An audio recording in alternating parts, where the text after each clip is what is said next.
नमस्कार. आज आपण भांडेगाव तालुका बार्शी येथील मुमताज सैयद यांच्या घरी आलो आहे. त्यांचा व्यवसाय गेल्या 25 वर्षापासून त्या बांगड्याचा व्यवसाय करतात. तसंच त्या पिठाची गिरणी देखील चालवतात. शेवाळीची मशीन आहे. त्याच्यानंतर अजूनही देखील काही व्यवसाय करतात. हे गाव बार्शी आणि तुळजापूरच्या बाउंड्रीवरती आहे. अतिशय छोटंसं गाव आहे. 500 लोकसंख्या असलेलं साधारण गाव आहे. या गावामध्ये बऱ्यापैकी महिला हे व्यवसाय करत नाहीत. क्वचित महिला व्यवसाय करतात किंवा छोटे मोठे किराणा दुकानं असतील किंवा स्टेशनरी दुकानं असेल.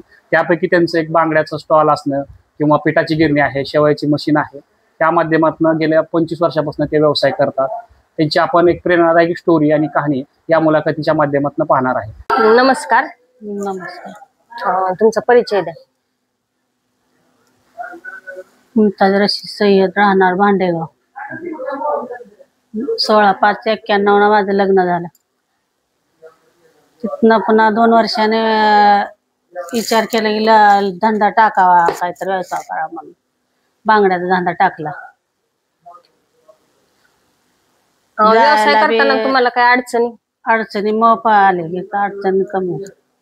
1000-500 घेऊन आपले माल आणायला जायला बी गाडी नको, काय नको, सायकलीवर जाऊन घेऊन यायचं. म्हणजे ह्यात काय तर 2 रुपये मिळतील म्हणून केला व्यवसाय करायचा. म्हणजे तुम्हाला काय त्याचा अनुभव होता का? अनुभव होता ना, पल्लाच्या इकडला माहेरचा. त्याच्यामुळं चालू केला. हे मग मालकाने मग आमच्या सांगितलं की करू चालू. आमच्या सासूबाईंनीच पहिल्यांदा चालू केलं ना गावामध्ये, पण गावामध्ये नव्हतं ना पहिल्यांदा व्यवसाय, बांगडे व्यवसाय. होय. म्हणजे गाव असं म्हणजे कसं आहे नेमकं गाव? 500 लोकसंख्या, तर गाव छोटा आहे, लय मोठं नाही गाव. होय. प्रतिसाद कसा होता तुम्हाला व्यवसायाला? येत होत्या, पण जास्त असं येत नव्हतं. सणासुदीला जास्त येत होत्या का सुरुवातीला? म्हणजे जास्त प्रतिसाद होता का नव्हता सुरुवातीला? 25 वर्षापासूनचा व्यवसाय ना होता प्रतिसाद. आणि आता सध्या चालू स्थितीला जास्त येतात, तरी जास्त महिला येते. आणि म्हणजे 25 वर्षापासून व्यवसाय चालू आहे. आज 25 वर्ष झालं व्यवसाय करतात, पण गावात असं म्हणजे कुणी व्यवसाय केलाय का? ही का फक्त तुमचंच आहे? आमचा काय कुणी काय केलं नाही. मग तुम्ही मग आता सुरुवातीला एक व्यवसाय करताना एक छोट्या ह्याच्यातनं केला असेल, पण आता तुम्ही व्यवसायात वाढ केली का? केली की. उत्पन्न म्हणजे सुरुवातीचं उत्पन्न कसं होतं आणि आताच उत्पन्न कसं आहे? पहिल्याच उत्पन्न जरा कमीच होतं, आता जरा वाढ झाली ना उत्पन्नाची. सुरुवातीला म्हणजे उत्पन्न तुमचं कमी होतं म्हणता आणि आता जास्त. पण तुम्ही सुरुवातीला म्हणजे आता एक गाळा घेता, त्या गाळ्यामध्ये किती डझन बांगडी असते? 9 डझन. 9 डझन. ती तुम्हाला तिथं बांगडी कितीला पडत होती? 1 डझन बांगडी कितीला? 10 रुपये 12 रुपये डझन पडत. आणि तुम्ही आता 25 वर्षापासून व्यवसाय म्हणल्यावर तुम्ही एक सुरुवातीच्या 10 काळात बांगडी कशी डझन घालत होता महिलांना? 15-20 रुपये. 15-20 रुपये डझन. आणि आताच्या ह्या एक 5 वर्षात की आता ही तुम्हाला गाळ्या कितीला मिळते? आता ही मिळते 300-250. 300-250 रुपयाला. म्हणजे एका गाळ्यात जी सुरुवातीला 10 डझन होते, 10 डझन बांगडे का कमी झाले? 1 डझन बांगडी कमी झाली. 1 डझन भाव जास्त झाला. आणि आता तुम्ही महिलांना घालताना किती डझन म्हणजे लावता? 80 रुपये डझन. मग तुम्हाला त्या टायमिंगला, त्या काळात 10 वर्षापूर्वी तुम्हाला ह्याच्यात म्हणजे एका गाळ्यामध्ये किती रुपये इन्कम मिळत होता? 400-500 रुपये राहते. आणि आता जास्त 250 रुपये राहत होतं. आणि आता किती राहतात? आता 400-500 रुपये राहते. 400-500 रुपये राहतात. आणि महिलांचं तव्हाचं प्रमाण जास्त होतं म्हणजे तुमच्याकडे बांगड्या घालायला येण्याचं. आणि आता कसं आहे नेमकं? आता बी आहे की जास्त प्रमाण आहे का? कारण की आता नवीन आलेल्या महिला आहेत की बांगड्या म्हणजे एवढं घालत नाहीत, गोट वापरते. आता सुशिक्षित शिकलेल्या महिला येतात का? म्हणजे भरपूर प्रतिसाद आहे तरी पण.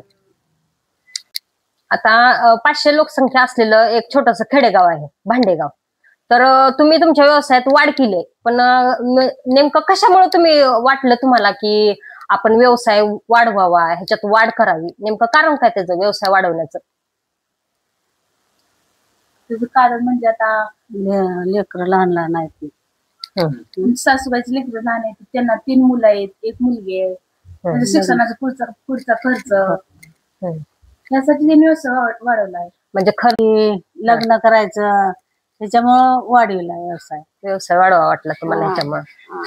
आणि नवीन जर एखादी महिला जर म्हणली की बाबा आपण पण बांगडीचा व्यवसाय करावा, तर नेमकं त्याच्यात तुम्ही काय मार्गदर्शन, तुम्हाला त्यांना काय सांगावं वाटेल एक तुमच्या माध्यमातून, की तुम्हाला अनुभव आहे याचा, बांगडी व्यवसायाचा तुम्हाला स्वतःचा अनुभव असल्यामुळे तुम्हाला ह्याच्यातनं महिलांना काय संदेश द्यावा वाटते?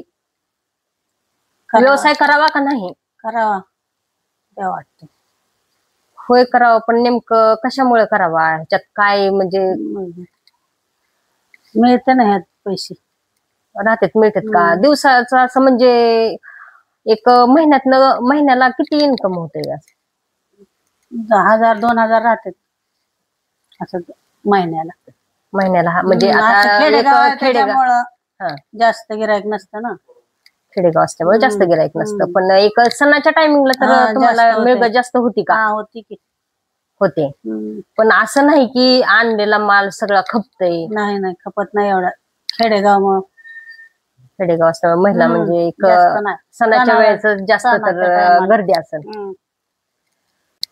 बरं, आता बांगडी व्यवसाय तुम्ही करताय, पण ह्याच्या माध्यमातून म्हणजे आता व्यवसाय म्हणजे कुठला का असना व्यवसाय असतो, पण तुम्हाला ह्याच्या माध्यमातून की बाबा ह्याला आपण जोडधंदा म्हणून एक दुसरा काहीतरी व्यवसाय करावा असं तुम्हाला काय वाटलं का? वाटलं की चक्की टाका वाटलं.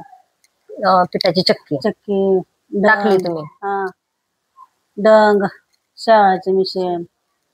आणि त्याचं म्हणजे नेमकं त्यातनं इन्कम मिळतंय का? आता ती तर लाईट वर असते, मग तुम्हाला लाईट बिल वगैरे त्याचं भरावं लागत असणार, मग त्याचा इन्कम परवडतो का तुम्हाला? परवडते. एक महिन्याला किती इन्कम होते आणि लाईट बिल किती येते? लाईट बिल येते 2-2.5 हजार येते महिन्याला. हा, पण सुरुवातीला तुमची म्हणजे पिठाची चक्की एक होती, सुरुवातीला पिठाची चक्की आणली. एक होती, 2 दुसरी. होय. आणि गावात तो व्यवसाय आहे का कोणाकडे, म्हणजे पिठाची चक्की आहे का? एक दुसरी छोटी सिंगल पीस. होय, तुमची स्वतःची आहे का? सिंगल पीस दुसऱ्याचे. आणि तुमची डबल ह्याच्यावर लाईट भरपूर लागते, मग त्याचा इन्कम परवडते का? कारण की डबल ह्याच्यावर म्हणल्यावर लाईट जास्त लागत असेल ना. मग लाईट बिल किती येते आणि तुमचा इन्कम किती होते? महिन्याला होते की 5-6 हजार रुपये होते, तर लाईट बिल येते 2-2.5 हजार. म्हणजे एक 2.5 हजार धरलं, एक 5 हजार इन्कम धरलं, म्हणजे तुम्हाला निम्म तर राहते त्यातलं महिन्याला. मग तुम्ही बांगडीचा व्यवसाय बघत बघत ती पण करू शकता. आणि मिरची कांडप उन्हाळ्यातच तेवढं, उन्हाळ्यात सीझन असतो, मग त्यात पण राहते. म्हणजे उन्हाळ्यात जास्त गर्दी असते की मिरच्या कांडायला, म्हणजे पावसाळ्यात एवढंही नाही, बंद असते. मग त्याचं पण परवडते का तुम्हाला? म्हणजे असं दिवसाला तुम्ही किती मिरचीचं होते ते की 1000, 1200, 900. हा, पण किलोवरच असेल ना. तुम्ही एका दिवसात किती 8-10 किलो मिरच्या? 15 किलो काढते. होय, एक दिवसाला. आणि ती व्यवसाय आहे का दुसरा कुणाकडे? नाही, नाही, गावात फक्त तुमच्याकडे एकटीकडेच आहे. बरं, आता तुम्ही एवढं 3 ते 4 व्यवसाय आहेत तुमचं स्वतःच, तर ह्याच्यातनं तुम्ही म्हणजे महिलांना काय सांगू शकता की व्यवसाय करावा की नाही करावा? करावा व्यवसाय.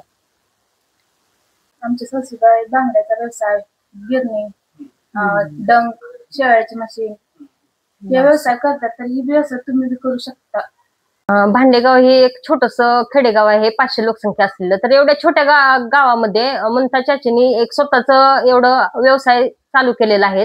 तर ह्यातून मी महिलांना सांगू इच्छिते की प्रत्येकीनं, त्या स्वतः अशिक्षित आहेत तरी त्यांचे व्यवसाय आहेत. तर आपण आता शिकलेल्या महिला भरपूर आहेत आपल्या गावामध्ये, तर प्रत्येक महिलेनं छोटा मोठा का होईना पण आपला स्वतःचा एक व्यवसाय चालू करावा, की त्याच्या माध्यमातून आपण आपल्या एक कुटुंबाला किंवा प्रपंचाला काहीतरी हातभार लावू शकतो. तर स्वतःचा हक्काचा व्यवसाय चालू करावा. त्याच्यासाठी काही मार्गदर्शन असले तर ममता चाचीचे मार्गदर्शन करतील त्यांच्या व्यवसायाच्या माध्यमातून. मी थोडं काहीतरी सपोर्ट करेन. थांबते. धन्यवाद.